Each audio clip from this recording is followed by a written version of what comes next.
So good afternoon. My name is Dr. Ajay Khanna, and I am going to teach you today about a patient who is admitted in a surgical ward and how you are going to prepare that patient for the surgery. In case if anyone is not able to understand, you can call in between. Okay. Now, the purpose of carrying out a pre-operative preparation for a surgical patient is that you have to identify and quantify the morbidity, which is called as a comorbidity.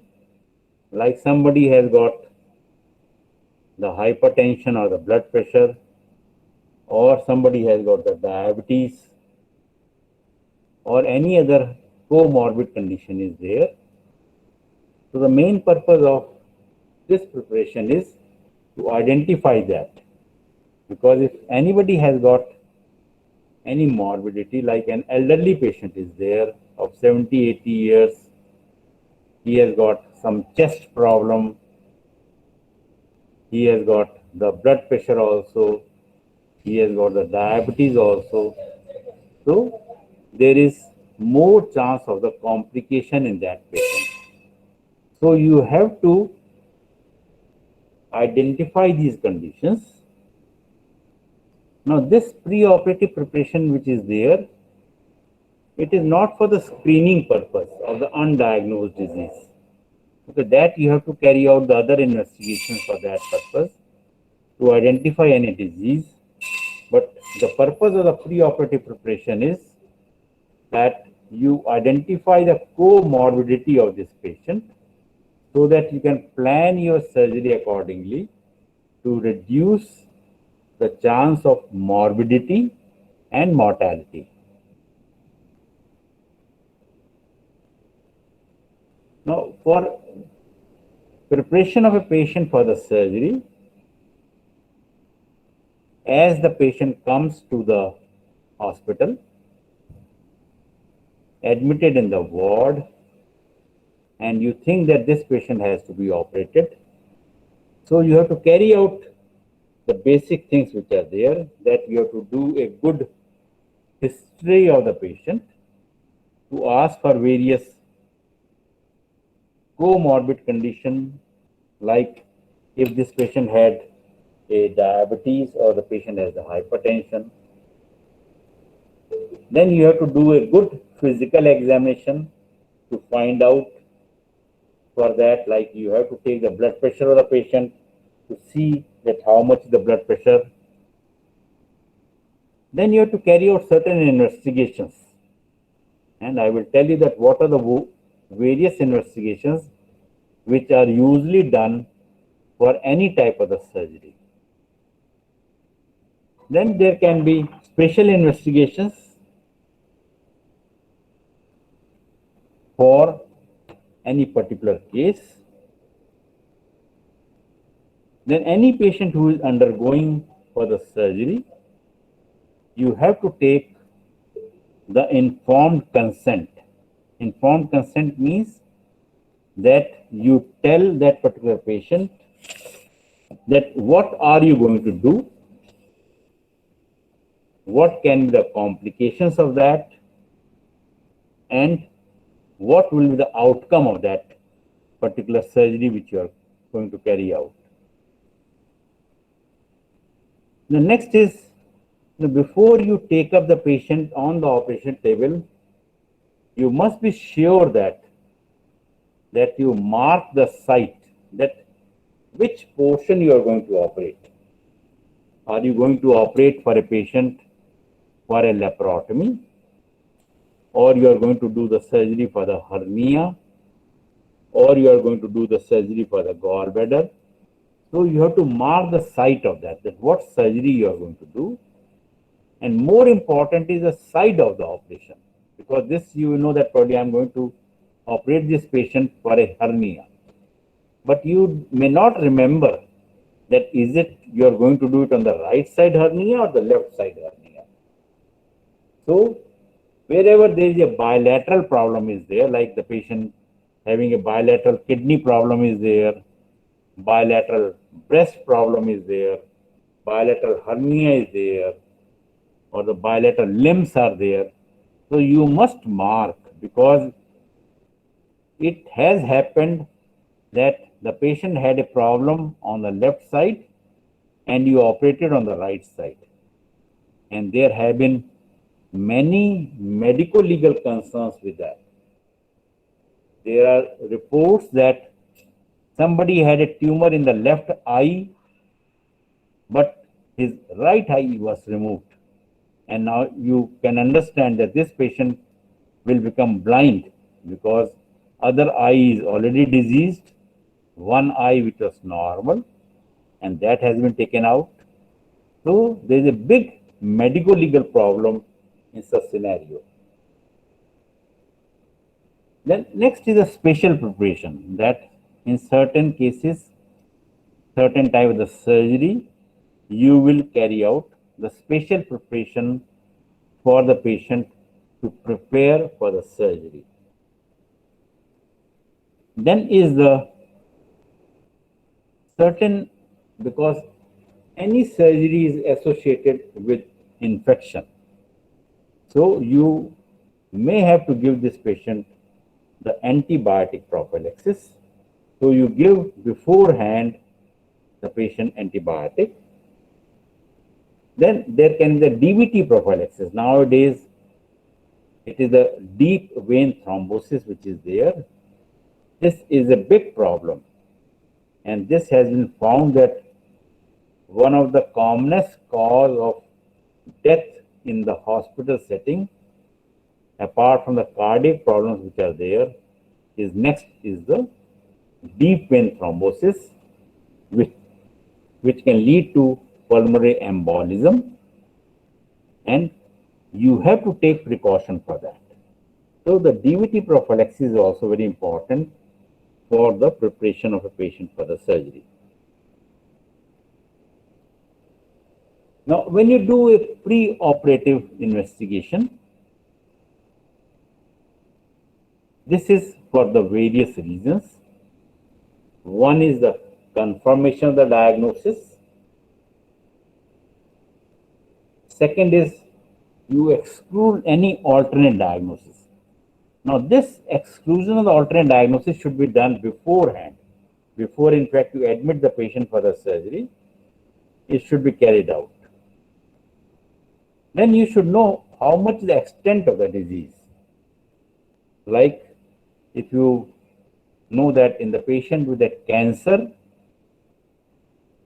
we always tell that what is the TNM staging for that. TNM staging stands for the tumor, nodes, and metastasis.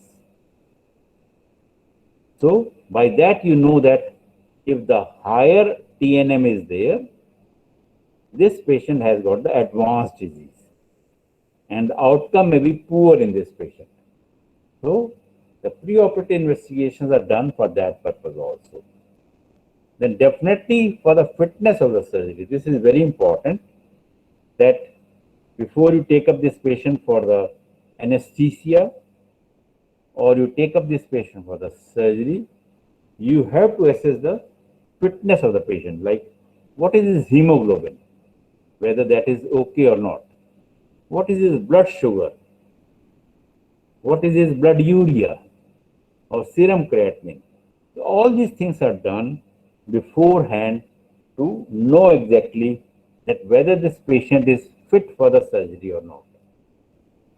Then another very important thing is the risk to the others. Now, for the risk to the others, various markers are done.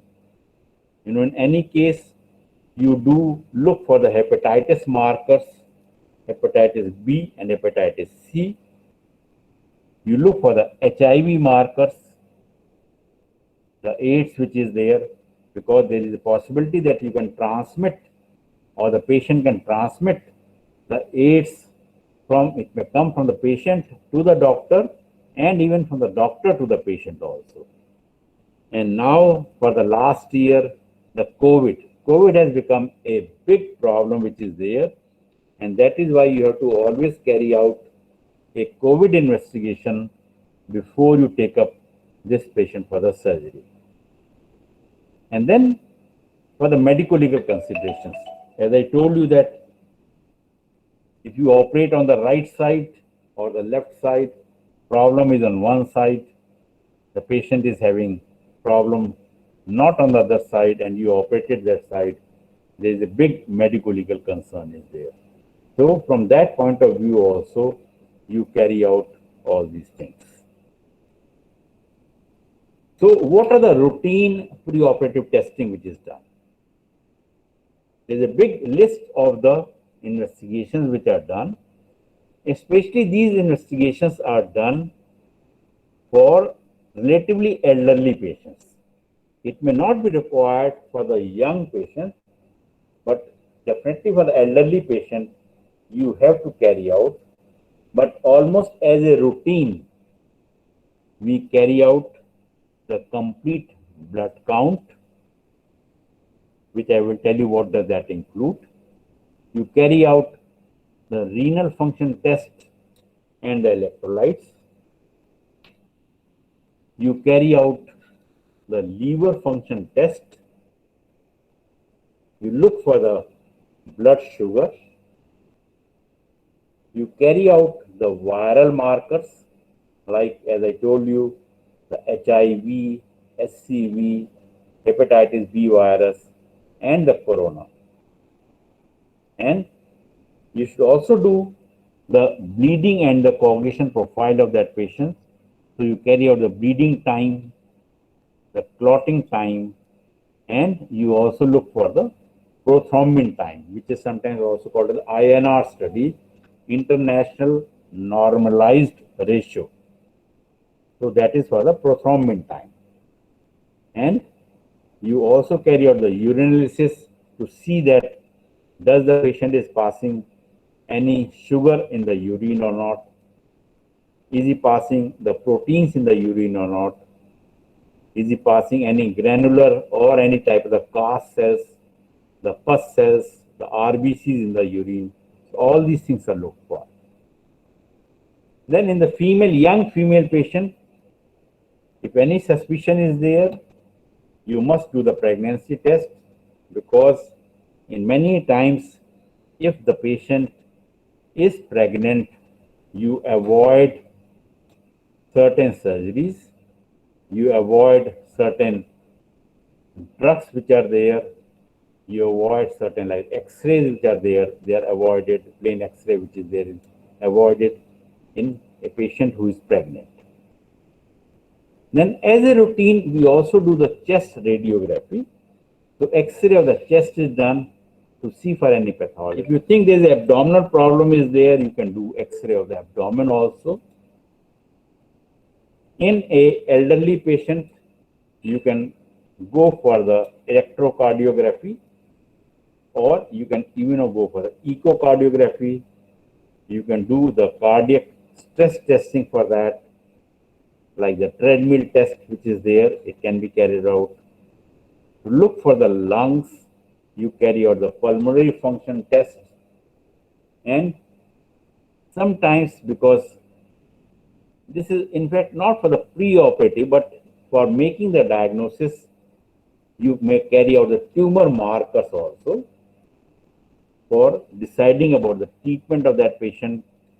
And then there are various radiographic things which are there, like you can do the contrast enhanced CT scan, you can do the MRI, you can do the PET scan, but all these are for mainly making the diagnosis, not as for the pre-operative testing for the fitness of the patient, but they are mainly for the diagnostic purpose to make a diagnosis. Now, pre-operative preparation for surgery depends upon the situation. That are you dealing with a case who is having an emergency surgery, which is life-threatening to the patient, and it requires immediate action. So as soon as a patient comes to in the emergency department and you suspect the patient having like a ruptured aortic aneurysm is there, you will immediately shift the patient to the operation theater. Or a patient having a penetrating trauma with the peritonitis, you require this patient to immediately shift to the operation theater. Then is the urgent type of the surgery. Urgent means that you have got a few hours with you before you take up this patient for the surgery. And in those few hours, you carry out the resuscitation of the patient so that his blood pressure and other vitals are maintained. Like a patient who is having the intestinal obstruction, you can wait for a few hours before you take up this patient for the surgery. And the third setup is the elective surgery, where a patient like having a hernia or the varicose vein or the gall stone is there. You have got plenty of time. So depending upon the availability and depending upon whether you have made your patient fit for surgery or not, so you have got plenty of time, so you can very well carry out all type of the preoperative investigation in these patients. But like in the emergency situation, you do not have much of the time. Hardly any time is there. Urgent, only few hours which are there. And in the elective variety, you can wait for a good time to prepare your patient for the surgery. Now, what are the various investigations which you carry out in almost all cases? You will do the complete blood count, and complete blood count, you look for the hemoglobin of the patient. On an average in the male and female combined, it is 13 to 17 gram per deciliter. It is different in the males and the females. In the males, it is slightly higher, while in the females, it is slightly lower. But this is an overall range of 13 to 17 gram per deciliter. The total leukocyte count is to look for the leukocytes, and its normal range is 4,000 to 10,000. Some say it is 11,000, but you can remember just it is 4,000 to 10,000 per microliter. And third is the RBC count, and the RBC count is 4.5 to 5.5 millions per microliter. Then is the hematocrit or packed cell volume, and this is 40 to 50%. And the platelet count is 150 to 410,000 per microliter. So if your patient is falling in this range, it is all right. But a patient like hemoglobin is 6 grams, then this patient is having the anemia. And this patient will definitely require the preparation for that. This patient will need the blood transfusion. And it is said that at least hemoglobin should be 8 grams for taking up a patient for the surgery. So you have to build up. Now it is different in the emergency scenario. If it is emergency scenario, even if it is a 2 gram hemoglobin is there, you have to take up the patient for the surgery. But if it is an elective case, then try to bring your patient as normal as possible. But the minimum should be at least 8 grams per deciliter.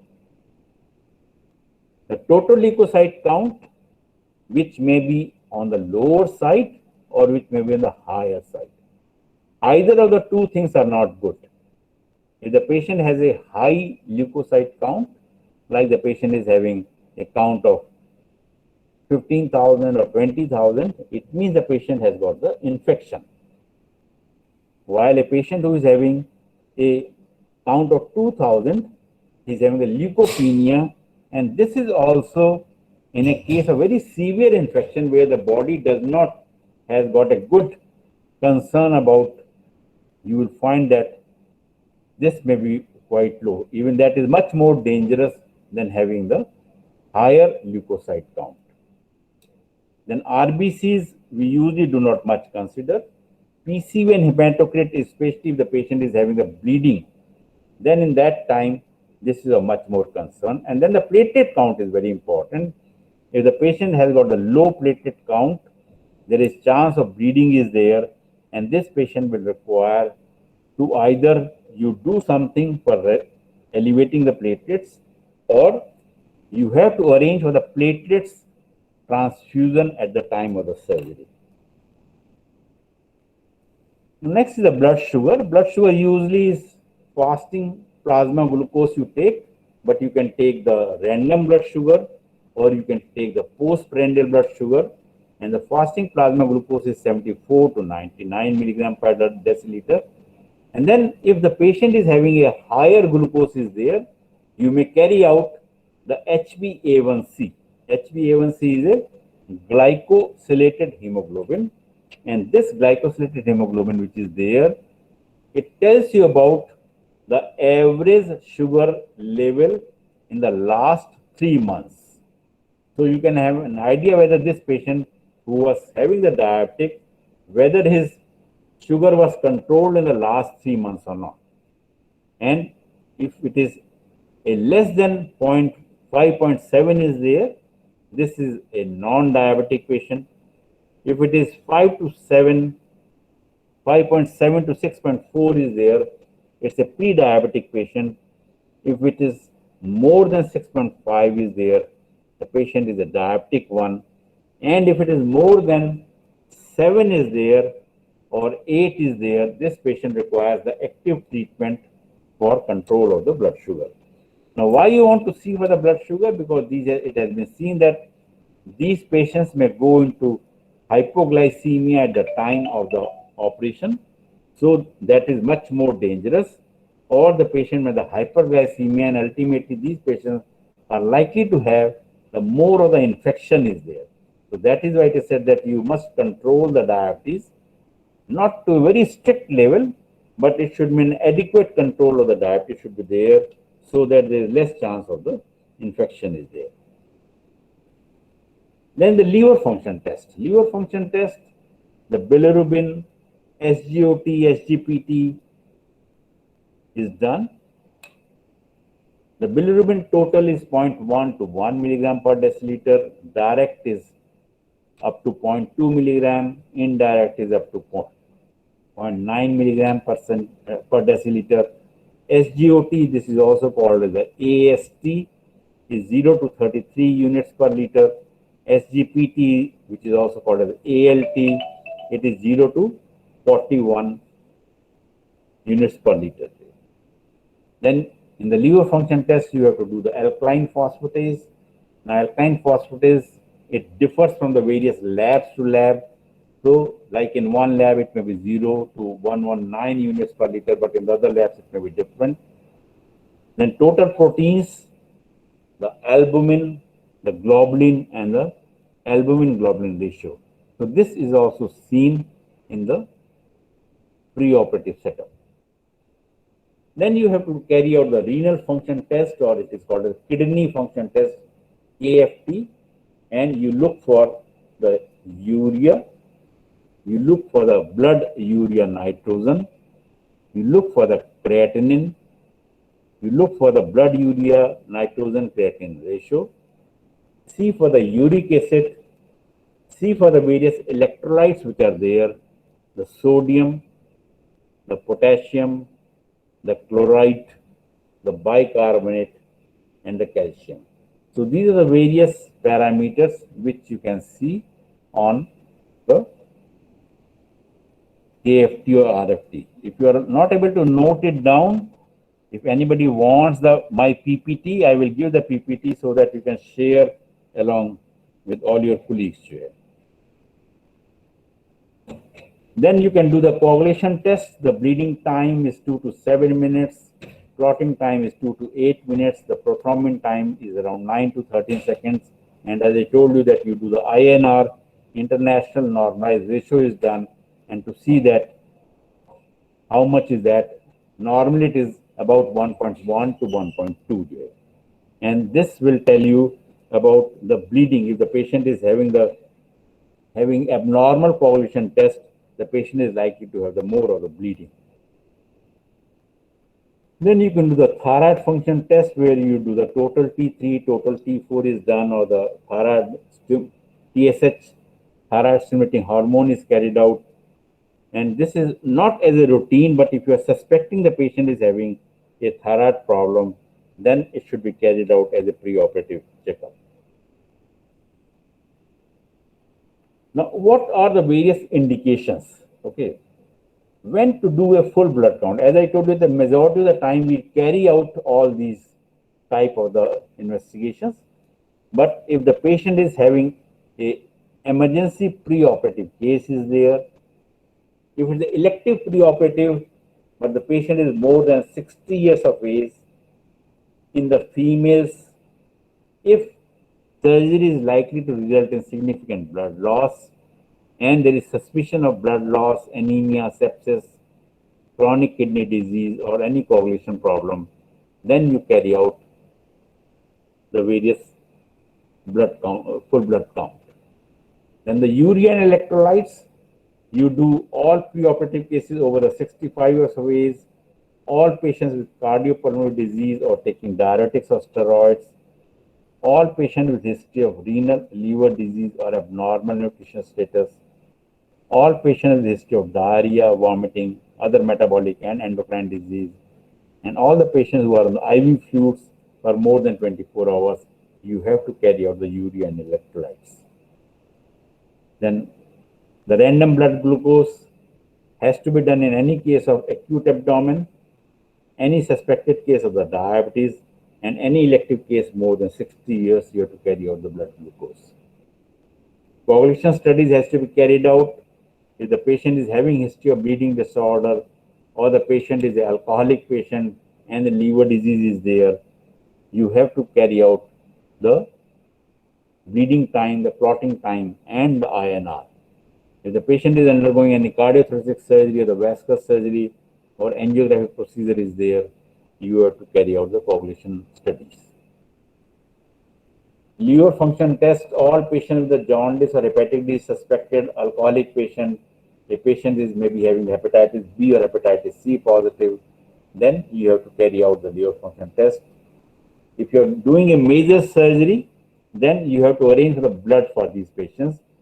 So you can do the blood group and the cross matching for, in all emergency cases, it has to be carried out, or if the patient is a anemic patient is there, or if you are carrying out a surgery on the pregnant females is there, then you should also arrange for the blood for the cross matching for transfusion purpose. Now, chest X-ray is majority of the time is done, but again, it is important for if any patient over the 60 years of age, any patient who has got any type of the trauma, if the patient has got the acute respiratory problems are there, the patient is undergoing the thoracic surgery, or the patient has got the malignant disease, or there is a patient is having the acute abdomen like the viscous perforation is there, or if the patient has history of the tuberculosis, you have to carry out the X-ray of the chest. Then ECG, if the patient already had a problem, cardiac problem, it is said that if the patient has MI, myocardial infarction, you should not operate this patient in 3 months period. It should be carried out only after the 3 months of surgery. And in any patient who is more than 50 years, you have to carry out the electrocardiogram. Then other investigations, as I told you, depending upon that, what is the need, you can carry out the ultrasound, the CT scan, and the MRI. Now, this is a very important grading system which is there, by which you can tell that which patient is going to die. And this is called as the ASA grading, American Society of Anesthesiologists grading system, which is there. And this system divides the patient into 5 grades. Now it has been to the 6th grade also. Where the 6th grade becomes that the patient is alive only for the organ donor purpose. So grade 1 is, it's a normal healthy individual, mortality is 0.06%. Grade 2 is there's a mild systemic disease that does not limit the activity of the patient. Mortality may be 0.4%. Grade 3 is there is severe systemic disease that limits activity. It is 4.5%. If it is a severe systemic disease that is constant threat to the life, it is 23%.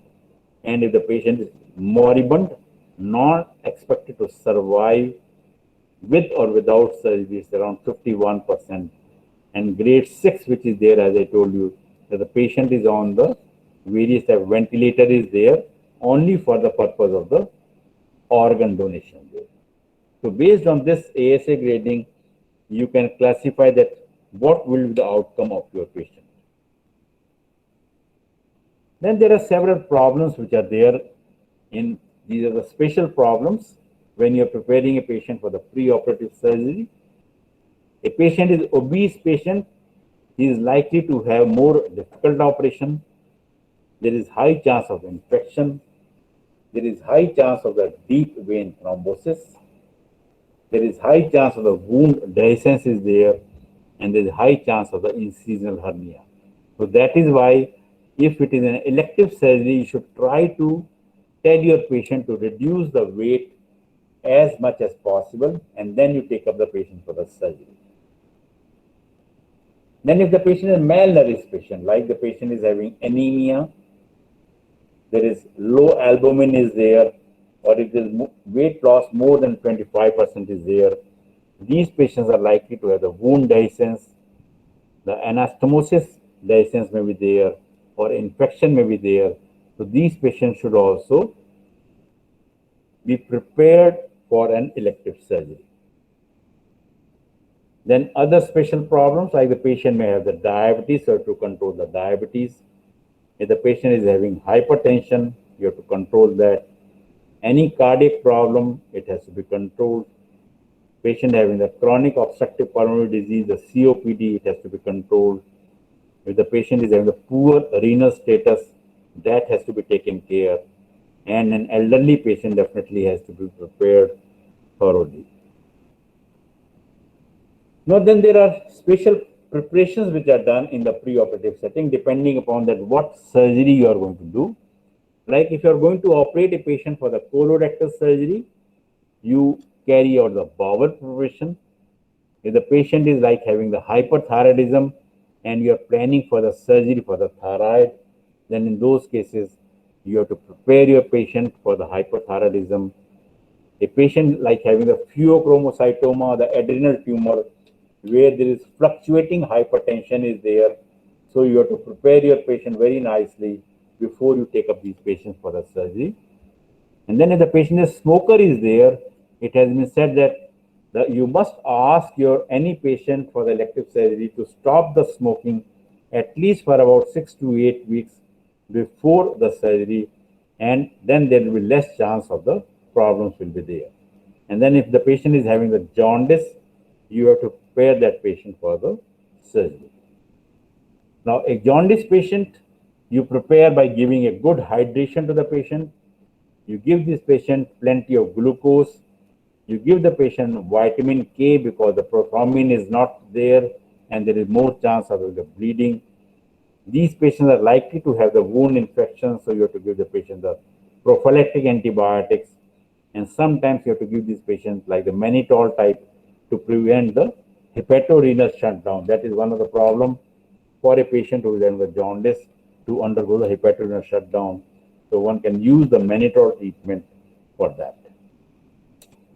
Now, before this patient is taken on the table for the surgery, there is a what is called the WHO surgical safety checklist is there.